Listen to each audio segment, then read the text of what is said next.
and eyeballed me from the seat across from me. "Don't look at me for help," she grumbled. "I've got my own issues over here." Like me, Harriet wasn't a knitter, but the rest of our friends were. "You've got more than your own issues." Ruby Dean, Harriet's neighbor, snickered. Her hands were moving her knitting needles a mile a minute. She could whip out a complete knitted outfit in an hour. Not that I'd ever wear a knitted outfit, but you got the idea. "I'll look." Gertrude Stone, another neighbor, laid her project on the table. Before she could get up to come help me, Leota stopped her. "Let me see." Leota swept past the back of us, her crocheted shawl fluttering behind her. Her blonde and brown hair was in a messy bun on the top of her head, with knitting needles crisscrossed in it to keep it up. I wondered if she did that after having her long hair down all day, or if it was a cute marketing or image hairdo. Either way, Leota was a very artsy-looking older lady. She mainly wore the items she made with loose-fitting pants and Birkenstock sandals. Her look was beautiful, and I would look like a bag lady if I tried to wear what she did. "It looks like you are in the middle of the purl stitch." She used her long fingernail to peel apart my stitches from my tiny 7 by 7 inch washcloth. "Yes, you need to finish the purl." "Okay."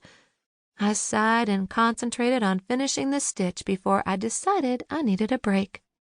"Bernie," Harriet called, "you know that lovely scented letter I got in the mail today?" Ruby, Gertrude, and Millie Barnes popped their heads up from their projects.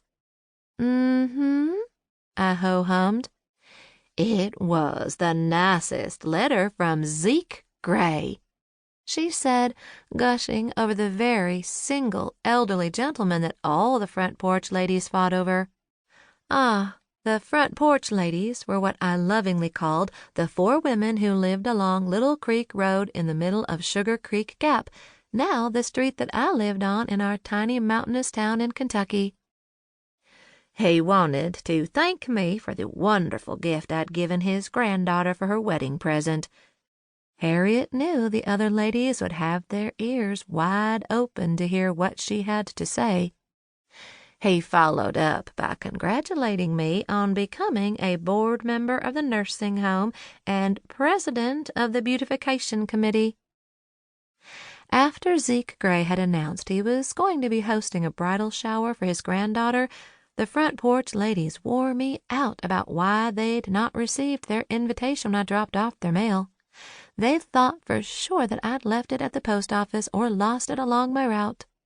"Not to mention the smell of his cologne he must have spritzed on the envelope."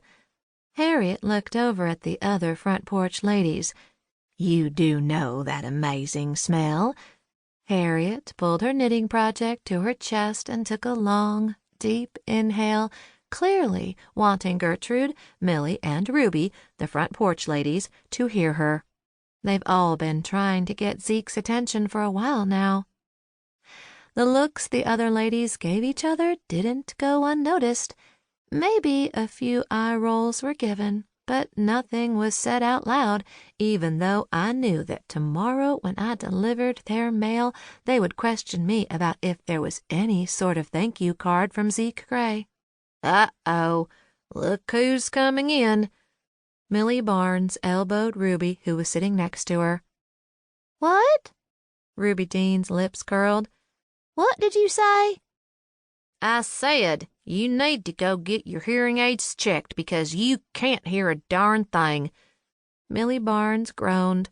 "I said, look who is coming in." She nodded toward the storefront side of the knitting classroom that faced the sidewalk on Main Street. All the heads turned to the left to look out of the classroom and into the shop where Florence Gaines was walking in with a young woman. Florence was a wealthy widow here in Sugar Creek Gap. She lived in the more affluent subdivision behind the old mill, which still had running water and a working wheel that ran right in the middle of downtown. And it just so happened Florence and Zeke were neighbors. I was the mail carrier for all of the downtown shops.